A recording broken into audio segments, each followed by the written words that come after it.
जय हिंद दोस्तों, स्वागत है आपका हमारे YouTube चैनल में। आज की वीडियो में हम लेकर आए हैं आपके लिए यहाँ पर जूनियर हाई स्कूल सहायक अध्यापक भर्ती परीक्षा हेतु आपके लिए प्रैक्टिस सेट 7 हिंदी भाषा का ये अपना प्रैक्टिस सेट है। 6 प्रैक्टिस सेट अपलोड हो चुके हैं, प्ले लिस्ट बनी है, वहाँ पर आप जाइए और देखिए प्ले लिस्ट में, जहाँ पर आपके लिए बहुत ही अच्छे तरीके से आपकी प्रैक्टिस सेट यहाँ पर करवाए जाते हैं। अगर आपको कोई सा भी प्रश्न में जो भी डाउट है तो वह आप कमेंट करके पूछ सकते हैं और कमेंट में आप बता सकते हैं। तो चलिए स्टार्ट करते हैं आज का ये वीडियो। उससे पहले अगर अभी तक आपने हमारे चैनल को सब्सक्राइब नहीं किया है तो चैनल को सब्सक्राइब कर लें, बेल आइकन दबाएं, ऑल पर क्लिक करें ताकि ऑल वीडियो की जानकारी आपके यहाँ तक पहुँचे और वीडियो को लाइक करना ना भूलें। तो आज का अपने यहाँ पर फर्स्ट क्वेश्चन है, साहित्य जन समूह के हृदय का विकास है, किसने कहा था? आंसर अगर आपसे बनता है, 4 विकल्प आपके सामने है, आंसर आप कमेंट में जरूर बताएं क्या होगा इसका सही आंसर। और हाँ, आपके लिए बाद में बताना कि कितने क्वेश्चन आपसे यहाँ पर सही बने हैं। तो साहित्य जन समूह के हृदय का विकास है, किसने कहा था? तो आपका सही आंसर है यहाँ पर बालकृष्ण भट्ट, यानी कि विकल्प नंबर बी आपका सही आंसर है। क्वेश्चन नंबर 2 आपसे पूछा है, हम्मीर रासो किसकी रचना है? तो यहाँ पर आपके 4 विकल्प हैं, सारंगधर, चंदबरदाई, जगनिक या भट्ट केदार। तो आपके यहाँ पर सही आंसर होगा क्वेश्चन नंबर 2 का विकल्प नंबर 1 यानी कि सारंगधर। सारंगधर आपका यहाँ पर सही आंसर है, विकल्प नंबर 1 आपका राइट आंसर होगा। क्वेश्चन नंबर आपसे 3 यहाँ पर पूछा है, निम्नलिखित में से कौन सी काव्य कृति लोक गेय काव्य है? ये आपके लिए यहाँ पर बताना है। क्वेश्चन नंबर 3 का राइट आंसर क्या होगा? परमाल रासो, जयचंद्र प्रकाश, हम्मीर रासो या बुद्धि रासो। तो आपके यहाँ पर सही आंसर है, तो वह कौन सी काव्य कृति लोक गेय काव्य है? तो आपके यहाँ पर सही आंसर है, क्या है राइट आंसर? 3 का आपका यहाँ पर सही आंसर होगा। क्वेश्चन नंबर 3 का विकल्प नंबर आपका यहाँ पर 1 राइट आंसर है, यानी कि परमाल रासो। क्वेश्चन नंबर 4 है, प्रथम साहित्य अकादमी पुरस्कार 1955 ईस्वी माखनलाल चतुर्वेदी जी को किस काव्य कृति पर प्रदान किया गया था? तो देखिए, सबसे पहले ये याद रखना है, 1955 में प्रदान किया गया था। किसको प्रदान किया गया था? माखनलाल चतुर्वेदी जी को किया गया था। वह कौन सी कृति है? तो वह कृति है, रचना है, कौन सी है? तो आपका सही आंसर है हिमत तरंगिणी आपका यहाँ पर सही हिम तरंगिणी आपका यहाँ पर सही आंसर है। क्वेश्चन नंबर 5 आपसे यहाँ पर पूछा गया है, निम्नलिखित कवियों में से कौन राष्ट्रीय सांस्कृतिक काव्यधारा के अंतर्गत नहीं आती? तो कौन नहीं आते हैं? तो क्वेश्चन नंबर 5 का आपका जो सही आंसर है, माखनलाल चतुर्वेदी, सुमित्रानंदन पंत, बालकृष्ण शर्मा नवीन या सुभद्रा कुमारी चौहान। तो क्वेश्चन नंबर 5 का राइट आंसर है, विकल्प नंबर सी सुमित्रानंदन पंत आपका यहाँ पर सही आंसर है। अगला क्वेश्चन है, इतिवृत्तात्मकता किस युग की प्रमुख काव्य प्रवृत्ति है? भारतेंदु युग, द्विवेदी युग, छायावादी युग या उत्तर छायावादी युग? तो आपके यहाँ पर सही आंसर है, इतिवृत्तात्मकता किस युग की प्रमुख काव्य प्रवृत्ति है? तो आपका 6 का राइट आंसर है सी, यानी कि द्विवेदी युग आपका राइट आंसर है। समस्या पूर्ति किस युग की काव्य प्रवृत्ति रही है? तो ये आपके लिए क्वेश्चन नंबर 7 आपसे पूछा गया है और 7 का जो राइट आंसर है वह है आपका यहाँ पर राइट आंसर भारतेंदु युग। भारतेंदु युग आपका यहाँ पर सही आंसर होगा। क्वेश्चन नंबर 8 पूछा गया है, निम्नलिखित साहित्यकारों में से किसका जन्म उत्तर प्रदेश में हुआ था? देवकीनंदन खत्री, वियोगी हरि, कामता प्रसाद गुरु या सत्यनारायण कविरत्न? तो वह कौन से हैं साहित्यकार जिनका जन्म यूपी उत्तर प्रदेश में हुआ था? तो राइट आंसर है सत्यनारायण कविरत्न आपका यहाँ पर सही आंसर होगा। क्वेश्चन नंबर 9 है, शिवाजी का पत्र किसकी रचना है? वियोगी हरि, यहाँ पर वियोगी हरि हैं, निराला प्रसाद या रामधारी सिंह दिनकर? तो आपके यहाँ पर शिवाजी का पत्र ये जो रचना है, ये रचना किसकी है? तो 9 का राइट आंसर है निराला, विकल्प नंबर बी आपका यहाँ पर सही आंसर है। क्वेश्चन नंबर 10 आपसे पूछा गया है, मुंशी प्रेमचंद किस पत्रिका के संपादक नहीं रहे? देखिए, नहीं रहे पूछा है आपसे, तो नहीं रहे तो आपके यहाँ पर सही आंसर होगा क्वेश्चन नंबर 10 का क्या होगा राइट आंसर? रूपाब, माधुरी, जागरण, हंस। तो रूपाब आपका विकल्प नंबर 1 राइट आंसर है। क्वेश्चन नंबर 11 है, मेजर चौधरी की वापसी किसकी कहानी है? यशपाल या आज्ञे? 2 विकल्प में से ही आप बता दीजिए क्वेश्चन नंबर 11 का राइट आंसर यहाँ पर क्या होगा कि मेजर चौधरी की वापसी किसकी कहानी है? तो आपका राइट आंसर है क्वेश्चन नंबर 11 का विकल्प नंबर 1 यानी कि अज्ञे। अज्ञे आपका यहाँ पर राइट आंसर होगा। क्वेश्चन नंबर 12 आपसे क्या पूछा गया है यहाँ पर कि किस रचनाकार का नाम गोरा पंथ है? ये आपके लिए बताना है, मनु भंडारी, शिवानी, उषा प्रेमवदा या राजेंद्र बाला? तो आपके यहाँ पर क्वेश्चन नंबर 12 का राइट आंसर है विकल्प नंबर यहाँ पर कि किस रचनाकार का नाम गोरापंथ है, तो शिवानी आपका यहाँ पर सही आंसर है। क्वेश्चन नंबर आपका यहाँ पर 13 पूछा है, सिंहासन खाली करो की जनता आती है, किसकी काव्य पंक्ति है? सुभद्रा कुमारी चौहान या रामेश्वर शुक्ल अंचल, माखनलाल चतुर्वेदी, इनमें से कोई नहीं। सिंहासन का खाली करो की जनता आती है किसकी काव्य पंक्ति है? 13 का राइट आंसर विकल्प नंबर डी, इनमें से कोई नहीं। इनमें से कोई नहीं आपका सही आंसर। क्वेश्चन नंबर 14, राष्ट्रीय गीत में भला कौन वह भारत भाग्य विधाता है, फटा सुपन्ना पहले जिसका गुण हर चरना गाता है? उपरोक्त काव्य पंक्ति किसकी है? रघुवीर सहाय, दिनकर या नागार्जुन या अज्ञे। तो ये आपके यहाँ पर 4 विकल्प हैं। क्वेश्चन नंबर है 14 और 14 का सही आंसर आपका यहाँ पर ये जो किसकी काव्य पंक्ति है, तो आपका राइट आंसर है रघुवीर सहाय। 14 का विकल्प नंबर 1 आपका यहाँ पर राइट आंसर है, बिल्कुल सही। क्वेश्चन नंबर 15 क्या पूछा गया है, निम्नलिखित में से कौन आदिकाल के अंतर्गत आता है? आदिकाल के अंतर्गत आते हैं कबीर, सुंदरदास, विद्यापति या रहीम। महत्वपूर्ण क्वेश्चन है, आदिकाल के अंतर्गत कौन आते हैं, तो आपका यहाँ पर सही आंसर है 15 का विकल्प नंबर आपका यहाँ पर बी राइट आंसर है, यानी कि विद्यापति आपका सही आंसर होगा। क्वेश्चन नंबर 16 पूछा है, डॉक्टर रामकुमार वर्मा ने हिंदी साहित्य का आरंभ कब से माना है? तो किसने? डॉक्टर रामकुमार वर्मा ने। डॉक्टर रामकुमार वर्मा जी ने हिंदी साहित्य का आरंभ जो माना है वह कब से माना है? तो क्वेश्चन नंबर 16 का राइट आंसर है 693 ईस्वी। 693 ईस्वी आपका यहाँ पर सही आंसर है, बिल्कुल सही, विकल्प number 1 right answer. Question number 17 है, इनमें से कौन सा ग्रंथ लौकिक चरित काव्य माना जाता है? तो लौकिक चरित काव्य माना जाता है तो वह कौन सा ग्रंथ है? तो यहाँ पर आपके लिए बताना है। क्वेश्चन नंबर 17 का राइट आंसर क्या होगा? महत्वपूर्ण क्वेश्चन है, इनमें से कौन सा ग्रंथ लौकिक चरित काव्य माना जाता है? तो 17 का विकल्प नंबर 1 यानी कि भविष्यत कहा आपका राइट आंसर होगा। क्वेश्चन नंबर 18 पूछा है, पृथ्वीराज रासो में पृथ्वीराज के पिता कौन है? पृथ्वीराज रासो में पृथ्वीराज के जो पिता हैं वह कौन है? राजेश्वर हैं, समरस हैं, सोमेश्वर या अनंगपाल। तो आपके यहाँ पर क्वेश्चन नंबर 18 का जो राइट आंसर है, तो पृथ्वीराज के पिता आपसे पूछा है, तो आपका 18 का विकल्प नंबर बी यानी कि सोमेश्वर आपका यहाँ पर सही आंसर होगा। संत साधना का साहित्यिक रूप प्रारंभ हुआ काशी, पंढरपुर, प्रयाग या उज्जैन से? तो क्वेश्चन नंबर 19 का आंसर बताइए। संत साधना का साहित्यिक रूप प्रारंभ हुआ कहाँ से हुआ?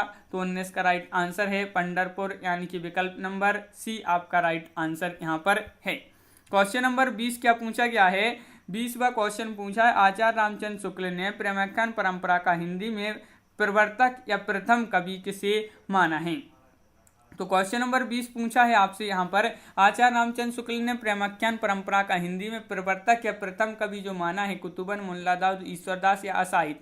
तो आपके यहाँ पर सही आंसर है प्रथम कवि किसे माना है? तो 20 का ए राइट आंसर है कुतुबन, विकल्प नंबर 1 आपका सही आंसर है। अवधी एवं ब्रजभाषा दोनों में रचना करने वाले कवि हैं सूरदास हैं, घनानंद हैं, तुलसीदास या उपरोक्त सभी? क्वेश्चन नंबर 21 का सही आंसर बताना है। अवधी एवं ब्रजभाषा दोनों में रचना करने वाले जो कवि हैं वह कौन है? तो 21 का बी राइट आंसर है तुलसीदास। तुलसीदास आपका यहाँ पर सही आंसर है। क्वेश्चन नंबर 22 देख लेते हैं यहाँ पर क्या पूछा गया है। तो यहाँ पर देख लेते हैं कि रीतिकाल की विशेषताओं के संदर्भ में निम्नलिखित में से एक विशेषता गलत है, उस विशेषता का चयन कीजिए। वह कौन सी विशेषता है जो गलत है? तो क्वेश्चन नंबर 22 का आपका सही आंसर यहाँ पर होगा कि रीतिकाल की विशेषताओं के संदर्भ में निम्नलिखित में से एक विशेषता गलत है, तो वह विशेषता कौन सी है? तो सी राइट आंसर है। रीतिकाल में प्रवृत्ति का आलंबन रूप में वर्णन हुआ है, तो सॉरी यहाँ पर प्रकृति लिखा है, रीतिकाल में प्रकृति का आलंबन रूप में वर्णन हुआ है, तो विकल्प नंबर सी राइट आंसर है। यहाँ पर ये जो है विशेषता कैसी है? गलत है।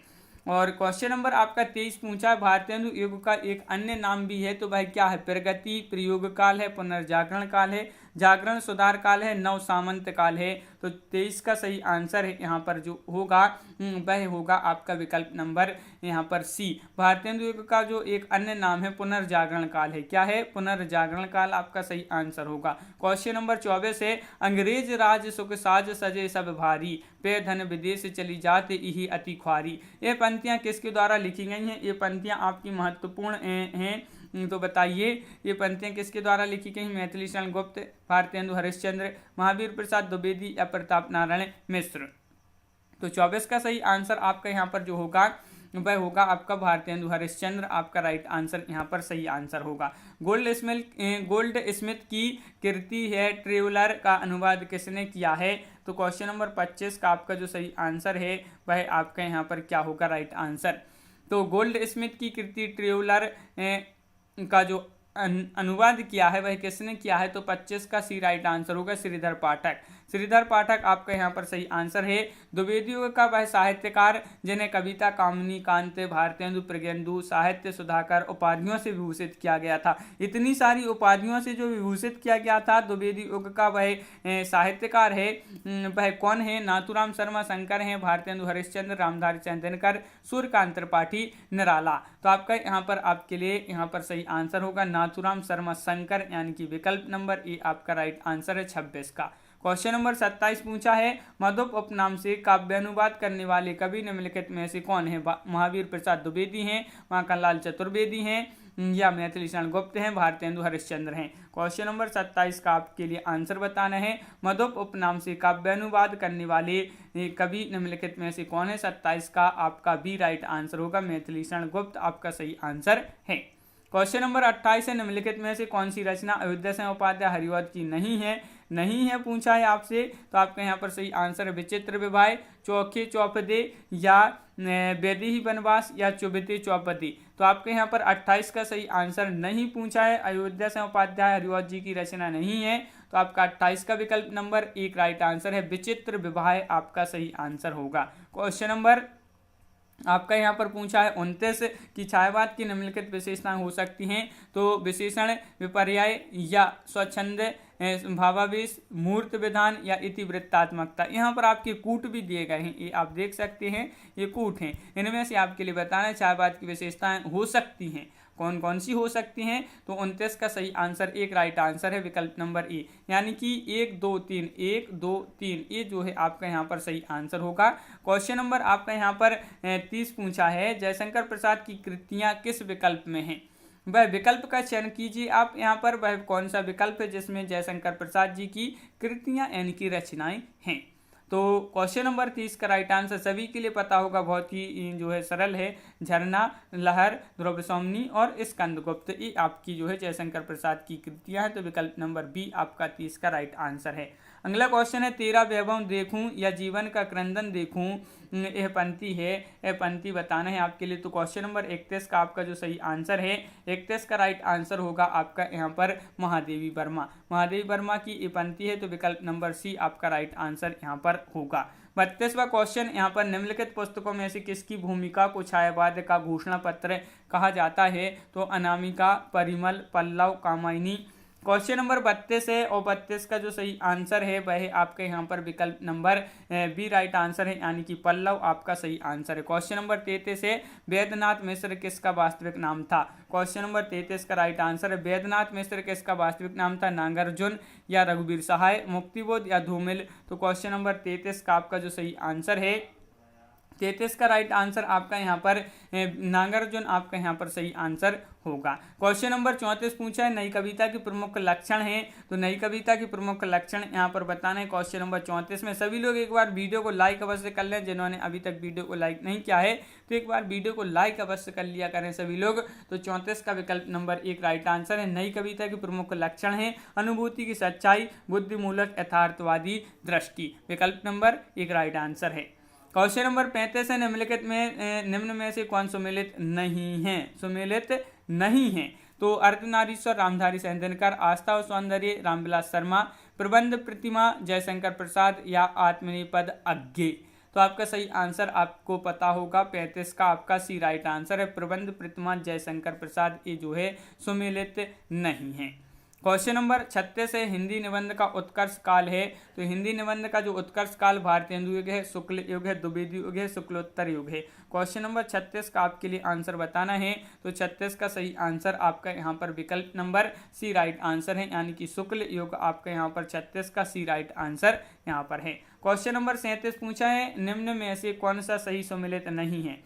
सही सम्मिलित नहीं पूछा है आपसे यहाँ पर, तो बता दीजिए क्वेश्चन नंबर 37 का राइट आंसर क्या होगा। सही सम्मिलित नहीं है तो माधवी और मोहन राकेश, ये जो है आपका सही सम्मिलित नहीं है, तो विकल्प नंबर 1 राइट आंसर होगा। क्वेश्चन नंबर 38 पूछा है, आह वेदना मिली विदाई, मैंने भ्रमवश जीवन संचित, मधुकरियों की भीख लौटाई। और प्रयुक्त नाट्य गीत जयशंकर प्रसाद के किस नाटक से उद्धृत है? विशाख से, स्कंदगुप्त से, कामना से या ध्रुव सोमनी से? तो क्वेश्चन नंबर 38 का आपका जो सही आंसर है वह आपका सी राइट आंसर है, यानी कि स्कंदगुप्त आपका यहाँ पर सही आंसर है, विकल्प नंबर सी। मलबे का मालिक कहानी का तथ्य क्या है? ये आपके लिए बताना है। सांप्रदायिकता है, प्रदूषण है, पर्यावरण है, भारत पाक विभाजन है। क्वेश्चन नंबर 39 आपसे पूछा है कि मलबे का मालिक कहानी का तथ्य क्या है? तो 39 का सही आंसर होगा विकल्प नंबर आपका डी, यानी कि भारत पाकिस्तान, भारत पाक विभाजन आपका राइट आंसर है।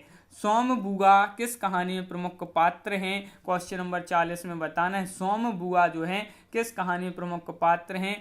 अकेली या पंचलाइट, मैकू या शरणदाता? तो क्वेश्चन नंबर 40 का आपका विकल्प नंबर 1 अकेली आपका यहाँ पर सही आंसर है, विकल्प नंबर 1 राइट आंसर है। अगला क्वेश्चन है,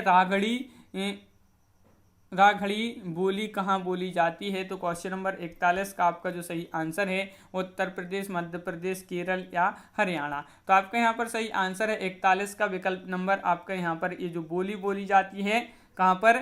हरियाणा में। तो विकल्प नंबर आपका डी राइट आंसर। हिंदी का मानक रूप किस भाषा से विकसित हुआ? तो हिंदी का जो मानक रूप है, ये मानक रूप है किस भाषा से विकसित हुआ? खड़ी बोली से, ब्रज, अवधी या मालवी? तो आपके यहाँ पर क्वेश्चन नंबर 42 का आपका जो सही आंसर है, 42 का राइट आंसर 1, यानी कि खड़ी बोली आपका यहाँ पर सही आंसर है, विकल्प नंबर 1। इनमें से कौन सी राजस्थान की बोली नहीं है? पूछा है आपसे, नहीं है तो आपका मारवाड़ी, मेवाती, बुंदेली, मालवी। तो क्वेश्चन नंबर है आपका यहाँ पर 43 और 43 का सही आंसर है। इनमें से आपका यहाँ पर बताना है इनमें से कौन सी राजस्थान की बोली नहीं है। 43 का आपका राइट आंसर विकल्प नंबर बी, यानी कि बुंदेली आपका यहाँ पर सही आंसर है। अगला क्वेश्चन है, बड़ा ऊ यहाँ पर आपका है, ऊ हमरा के खेल ही न देत रहे कहाँ की बोली है? ये आपके लिए बताना है। क्वेश्चन नंबर 44 का सही आंसर है, ऊ हमरा की खेल ही न देत रहे, ये कहाँ की बोली है? राजस्थानी, भोजपुरी, ब्रज या ग्रामीण खड़ी बोली? तो आपका यहाँ पर जो है सी राइट आंसर, भोजपुरी। ऊ आपका जो है यहाँ पर ऊ हमरा की खेल ही ना देत रही, तो विकल्प नंबर सी भोजपुरी बोली है ये। और हिंदी भाषा को कौन सी लिपि में लिखा जाता है? तो गुरुमुखी लिपि, बंगला लिपि या बंगाली लिपि, तमिल लिपि या देवनागरी लिपि? तो सभी के लिए पता है 45 का आपका सी राइट आंसर है कि देवनागरी लिपि में हिंदी भाषा को लिखा जाता है, तो विकल्प नंबर सी आपका राइट आंसर है। कोई भी बोली या भाषा मानकता प्राप्त करने पर हो जाती है, तो वह क्या हो जाती है? ये आपके लिए बताना है। तो 46 का आपका सही आंसर है, वह हो जाती है, क्या हो जाती है? सरल। सरल आपका यहाँ पर सही आंसर है। कार्यली हिंदी की भाषा कैसी होनी चाहिए? तो 47 का आपका जो सही आंसर है, कार्यली हिंदी की भाषा कैसी होनी चाहिए? तो 47 का सही आंसर है कैसी? अभिधात्मक आपका यहाँ पर सही आंसर होगा। क्वेश्चन नंबर 48 है, देवनागरी लिपि का सर्वप्रथम प्रयोग कहाँ हुआ था? ये क्वेश्चन कई बार एग्जाम में पूछा जा चुका क्वेश्चन है, महत्वपूर्ण क्वेश्चन है। तो देवनागरी लिपि का जो सर्वप्रथम प्रयोग हुआ था, यह कहाँ पर हुआ था? 48 का डी राइट आंसर है, जय भट्ट की शिलालेख में। तो विकल्प नंबर डी आपका यहाँ पर सही आंसर है। क्वेश्चन नंबर 49, संविधान के अनुच्छेद 351 में किस विषय का वर्णन है? तो संविधान का जो अनुच्छेद है 351, इसमें किस विषय का वर्णन है? ये आपके लिए यहाँ पर बताना है। तो 49 का सही आंसर होगा यहाँ पर विकल्प नंबर डी, यानी कि हिंदी भाषा के विकास संबंधित निर्देश का वर्णन 351 अनुच्छेद में है, इसका इस विषय का वर्णन। बिहारी किस धारा की कवि हैं? रीति सिद्ध, रीति मुक्त, रीतिबद्ध या स्वच्छंद? तो क्वेश्चन नंबर 50 का आपका जो सही आंसर है वह है आपका यहाँ पर विकल्प नंबर 1, यानी कि रीति सिद्ध आपका यहाँ पर सही आंसर होगा। प्रेमचंद्र किस प्रवृत्ति के उपन्यासकार हैं? यथार्थवादी, आदर्शवादी, आदर्शोन्मुख यथार्थवादी, यथार्थोन्मुख आदर्शवादी? तो क्वेश्चन नंबर 51 का आपका जो सही आंसर है, 51 का राइट आंसर क्या होगा? तो आपका सी राइट आंसर है, आदर्शोन्मुख यथार्थवादी, यानी कि विकल्प नंबर सी राइट आंसर है। क्वेश्चन नंबर आपका यहाँ पर 52वां क्वेश्चन पूछा है, अंग्रेजी स्वच्छंदतावादी काव्य का प्रभाव हिंदी की किस काव्य धारा पर दिखाई देता है? प्रगतिवाद, प्रयोगवाद, छायावाद या नई कविता पर? तो किस पर प्रभाव दिखाई देता है? किस काव्य धारा पर प्रभाव दिखाई देता है? तो आपका 52 का राइट आंसर सी यानी कि छायावाद आपका यहाँ पर सही आंसर होगा। क्वेश्चन नंबर 53 है, निम्न में से कौन सी हरिशंकर परसाई की रचना नहीं है? तो क्वेश्चन नंबर 53 का आपका यहाँ पर जो सही आंसर है भाई क्या है राइट आंसर? तो 53 का आपका सही आंसर है यहाँ पर निम्न में से कौन सी हरिशंकर परसाई की रचना नहीं है? तो 53 का आपका राइट आंसर होगा क्या होगा? जीभ पर सवार इल्लियां। ये आपका विकल्प नंबर डी राइट आंसर है, बिल्कुल सही, डी आपका राइट आंसर है। वाक्यम रसात्मक काव्यम कहने वाले आचार्य है मम्मट, भरत या विश्वनाथ या राजशेखर? तो आपके लिए सभी के लिए पता होगा, बहुत ही सरल क्वेश्चन है और ये क्वेश्चन कई बार एग्जाम में पूछा जा चुका क्वेश्चन है। तो वाक्यम रसात्मक काव्यम कहने वाले जो आचार्य हैं चौंगन का भी राइट आंसर है विश्वनाथ। विश्वनाथ आपका सही आंसर है। राम ने कहा कि मैं घर जाऊंगा में कौन सा वाक्य है? तो यहाँ पर वाक्य बताना है संज्ञा उपवाक्य या विशेषण उपवाक्य, क्रिया विशेषण उपवाक्य या क्रिया उपवाक्य। तो इसमें घर जाऊंगा में कौन सा वाक्य? तो 55 का आपका 1 यानी कि संज्ञा उपवाक्य आपका राइट आंसर है। इनमें से कौन सा शब्द शुद्ध है? तो 56 का सही आंसर शुद्ध शब्द बताना है, तो 56 का आपका राइट आंसर होगा यहाँ पर विकल्प नंबर 1 यानी जो है ये शुद्ध शब्द है, तो विकल्प नंबर 1 राइट आंसर। निम्नलिखित में से शुद्ध शब्द यहाँ पर भी आपके लिए बताना है, तो कौन सा यहाँ पर जिजीविषा में आपके लिए बताना है कौन सा शब्द यहाँ पर शुद्ध होगा? तो 57 का जिजीविषा आपका बी राइट आंसर यहाँ पर होगा। क्वेश्चन नंबर 58, निम्नलिखित विकल्पों में से सही विकल्प निम्नलिखित विकल्पों में से किस विकल्प में सही शब्द जो है सभी शब्द व्यक्तिवाचक संज्ञाएं हैं? तो कौन सा वह विकल्प है जिसमें सभी शब्द क्या हैं? व्यक्तिवाचक संज्ञाएं हैं। तो क्वेश्चन नंबर 58 का बताना है, तो व्यक्तिवाचक आपके लिए जो है यहाँ पर दिख रहा होगा, लग रहा होगा रामचरितमानस और गंगा, ये जो है आपका विकल्प नंबर 1 राइट आंसर होगा। तो 58 का आपका यहाँ पर विकल्प नंबर 1 बिल्कुल सही। क्वेश्चन नंबर आपका 59, कौन सा शब्द अव्ययी भाव समास का उदाहरण है? नवग्रह, महात्मा या गांठकर या अमरण? तो यहाँ पर अव्ययी भाव समास का उदाहरण बताना है, तो 59 का आपका डी राइट आंसर है आमरण। मोती का तत्सम होगा, तो मोती का तत्सम क्या होगा ये आपके लिए बताना है। तो मोती का तत्सम आपका जो 60 नंबर क्वेश्चन पूछा गया है 60 का आपका सी राइट आंसर है, यानी कि मुक्ता आपका सही आंसर यहाँ पर होगा। आम खाया जाता है में कौन सा वाच्य है? वाच्य बताना है, तो 61 का आपका जो सही आंसर है 61 का राइट आंसर क्या है? इसमें वाच्य बताना है, आम खाया जाता है तो कर्म वाच्य है, विकल्प नंबर बी राइट आंसर। बहुत ही सरल क्वेश्चन है। विकल्पों में से पुल्लिंग शब्द का चयन करना है। यहाँ पर पुल्लिंग शब्द कौन सा है? यहाँ पर आप चुन लीजिए, विकल्प में से बता दीजिए कौन सा सही आंसर होगा। पुल्लिंग शब्द का चयन करना है, तो 62 का सही आंसर है तेजस्वी ये आपका पुल्लिंग शब्द है, तो विकल्प नंबर 1 राइट आंसर है। क्वेश्चन नंबर आपका यहाँ पर 63 पूछा है, दशरथ के पुत्र राम ने रावण को मारा, इस वाक्य में कौन सा पद कारक बनने की सबसे कम योग्यता रखता है? सबसे कम योग्यता रखता है कारक बनने की, वह कौन सा पद है आपके लिए बताना है। तो 63 का सही आंसर होगा दशरथ यानी कि विकल्प नंबर सी राइट आंसर है। क्वेश्चन नंबर 64 है, निम्नलिखित में से कौन सा शब्द तत्सम है? माँ, केला, मछली, अमूल्य। तो क्वेश्चन नंबर 64 का आपका जो सही आंसर है, कौन सा शब्द तत्सम है? 64 में आपका सही आंसर होगा यहाँ पर अमूल्य ये तत्सम शब्द है। क्वेश्चन नंबर 65, निम्नलिखित में से कौन सा शब्द तत्सम? यहाँ पर भी आपके लिए तत्सम बताना है, 65 में भी आपके लिए तत्सम बताना है। तो 65 का आपका यहाँ पर तत्सम में आपका जो सही आंसर होगा अग्र यानी कि विकल्प नंबर 1 आपका सही आंसर है। निम्नलिखित में से कौन सा अज्ञानी का पर्याय नहीं है? तो अज्ञ, मूर्ख, भिज्ञ, अनभिज्ञ। तो देखिए अज्ञानी का पर्याय नहीं पूछा है आपसे, तो नहीं में आपका यहाँ पर हो जाएगा भिज्ञ यानी कि विकल्प नंबर बी राइट आंसर है। क्वेश्चन नंबर आपका यहाँ पर 67 है, मौसम आज कुछ सुहावना सा है, वाक्य में सुहावना शब्द किस परिचायक शब्द है? मौसम आज कुछ सुहावना सा है, वाक्य में सुहावना शब्द किसका परिचायक शब्द है? तो 67 का सी राइट आंसर है विशेषण आपका सही आंसर है। अभी राधा सो गई है, तो इसमें सामान्य भूतकाल है या आसन्न भूतकाल, पूर्ण वर्तमान काल या संदिग्ध पूर्ण वर्तमान काल?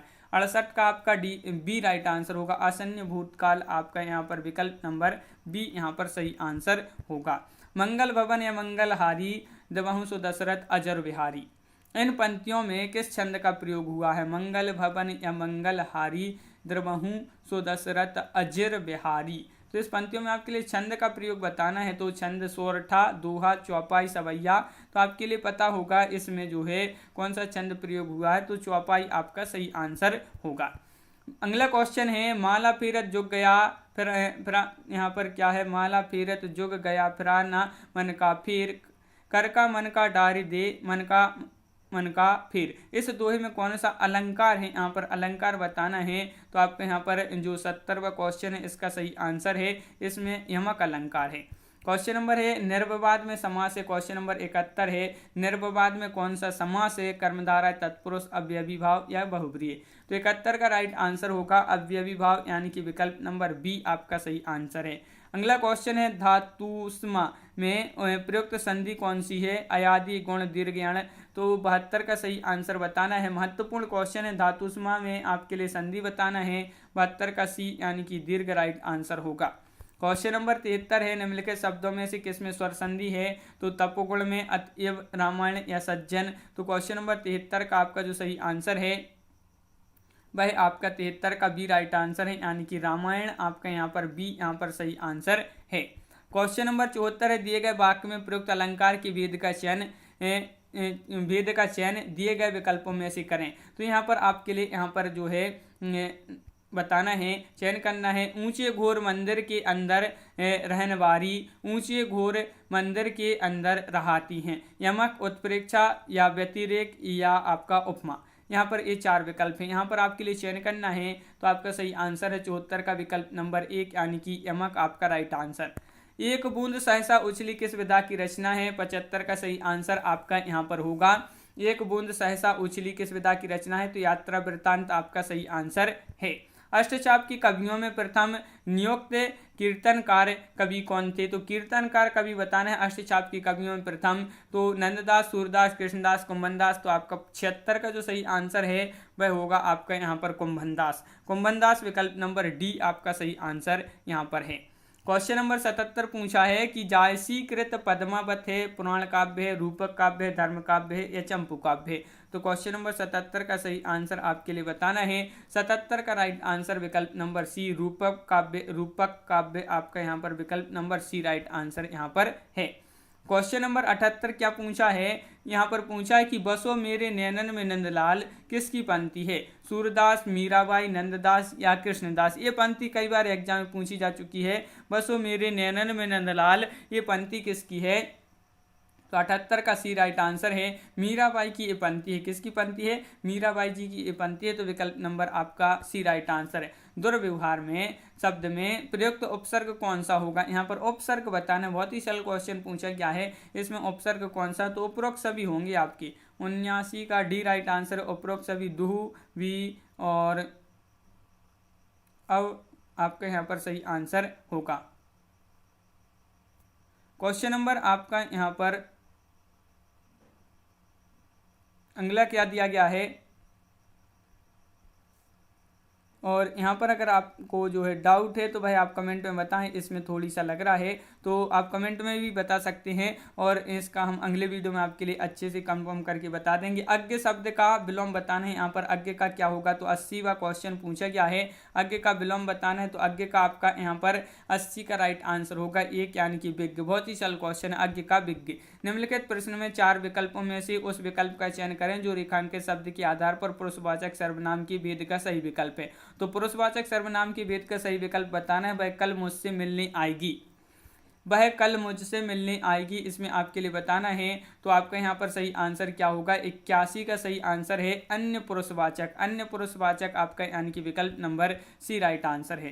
क्वेश्चन नंबर 82 है, अधोलिखित किस वाक्य में अकर्मक क्रिया है? अकर्मक क्रिया बताना है। यहाँ पर अकर्मक क्रिया किस वाक्य में है तो बता दीजिए। क्वेश्चन नंबर 82 का राइट आंसर अकर्मक क्रिया बताना है तो सी राइट आंसर श्याम हंसता है। क्वेश्चन नंबर आपका 83, अफसोस में जा अफसोस में नहीं जा सका। रेखांकित शब्द का अव्यय का प्रकार बताइए। अव्यय का प्रकार बताना है तो 83 का आपका जो सही आंसर होगा, 83 का विकल्प नंबर आपका यहाँ पर बी राइट आंसर होगा, बिल्कुल सही। शोक सूचक अव्यय आपका सही आंसर होगा। क्वेश्चन नंबर 84 है, हिंदी की अग्र आवृत्ताकार संवृत्त स्वर ध्वनि है आ है या बड़ा आ या ई। तो ये आपके चार विकल्प हैं। हिंदी की अग्र आवृत्ताकार संवृत्त स्वर ध्वनि है तो आपका यहाँ पर सही आंसर है 84 का विकल्प नंबर आपका ई राइट आंसर होगा, ई बिल्कुल सही। निम्नलिखित में कंठ ध्वनियाँ कौन सी हैं? कंठ ध्वनियाँ बताना है आपके लिए 85 का सही आंसर। तो कंठ ध्वनियाँ का खा आपका यहाँ पर सही आंसर है, का खा, यानी कि विकल्प नंबर 1 राइट आंसर है। अगला क्वेश्चन है, अंगोचा तत्सम शब्द यहाँ पर देख लेते हैं, थोड़ी सा देख लेते हैं अपना जो क्वेश्चन है कि अंगोचा तद्भव शब्द का तत्सम रूप निम्नलिखित में से कौन सा है? यहाँ पर कौन सा है ये बताना है। तो 86 का आपका राइट आंसर है विकल्प नंबर सी, यानी कि अंग प्रोक्षा आपका यहाँ पर सही आंसर है, विकल्प नंबर सी राइट आंसर। निम्नलिखित पद में कौन सा पद बैया प्रत्यय लगने से बना है? बैया प्रत्यय लगने से वह कौन सा आपके लिए बताना है कौन सा पद बना है?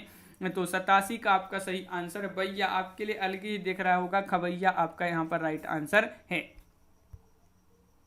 बिल्कुल। अगला क्वेश्चन क्या पूछा है यहाँ पर तो देख लेते हैं। यहाँ पर क्या है, सुहावना लिखाई और छलिया में निहित प्रत्यय के लिए सही विकल्प का चयन कीजिए। यहाँ पर आपके लिए प्रत्यय बताना है। यहाँ इन 3 शब्द आपके लिए सुहावना, खिलाई और छलिया में निहित प्रत्यय के लिए सही विकल्प का चयन करना है। 88 का आपका डी राइट आंसर होगा। सुहावना में आपका आउना और लिखाई में आई और छलिया में या, आपका इस प्रकार विकल्प नंबर डी राइट आंसर होगा।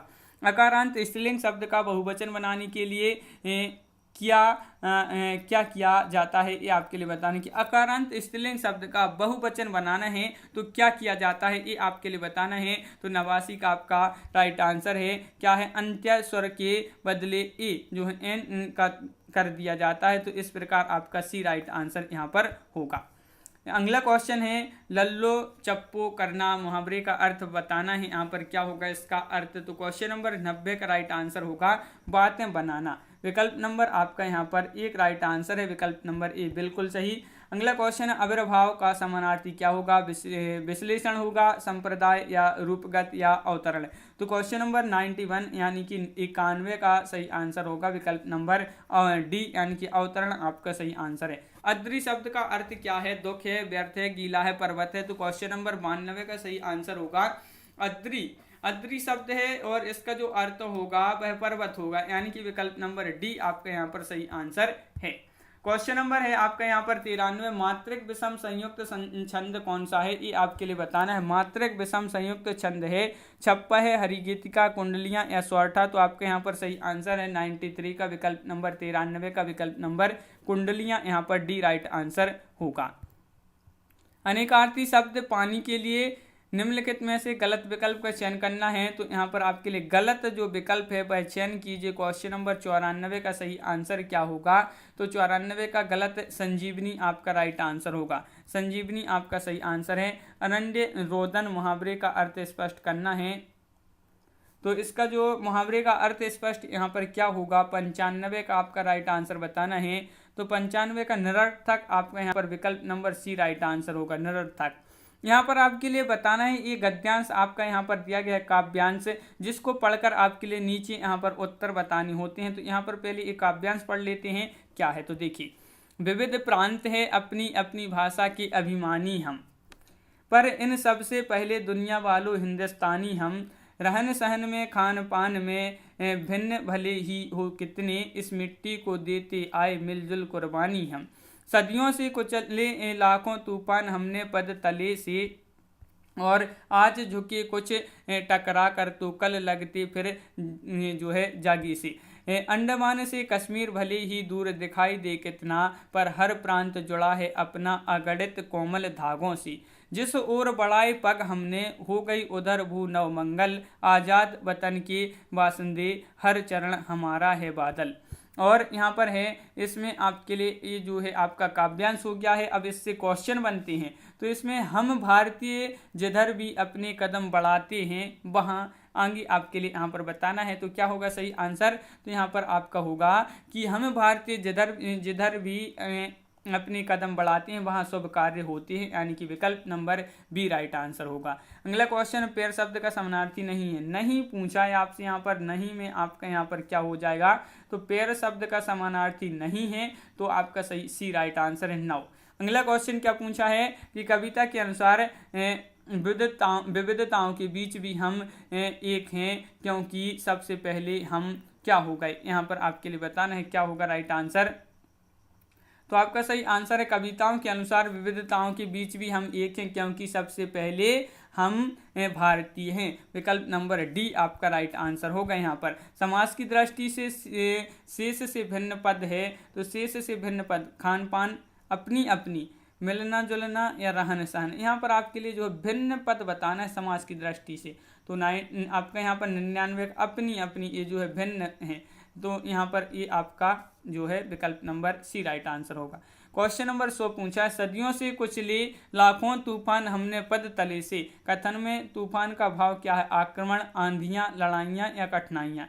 तो 100 का सही आंसर आपका जो होगा वह होगा आपका यहाँ पर कठिनाइयाँ, यानी कि विकल्प नंबर डी आपका सही आंसर है। तो इस प्रकार अपने यहाँ पर 100 क्वेश्चन जो है कंप्लीट हुए हैं। कैसा लगा ये वीडियो आप कमेंट में जरूर बताएं, कितने क्वेश्चन आपसे सही बने हैं आप कमेंट में जरूर बताएं। इसी तरह की बहुत सारे प्रैक्टिस हम करवाएंगे, तो चैनल को सब्सक्राइब कर लें, बेल आइकन दबाएं, ऑल पर क्लिक करें, ताकि ऑल वीडियो की जानकारी सबसे पहले आपके यहाँ तक पहुँचे। ज़्यादा से ज़्यादा वीडियो को शेयर करें और वीडियो को लाइक करना ना भूलें। तो आज की वीडियो में बस इतना ही। सभी के लिए बहुत बहुत धन्यवाद। जय हिंद।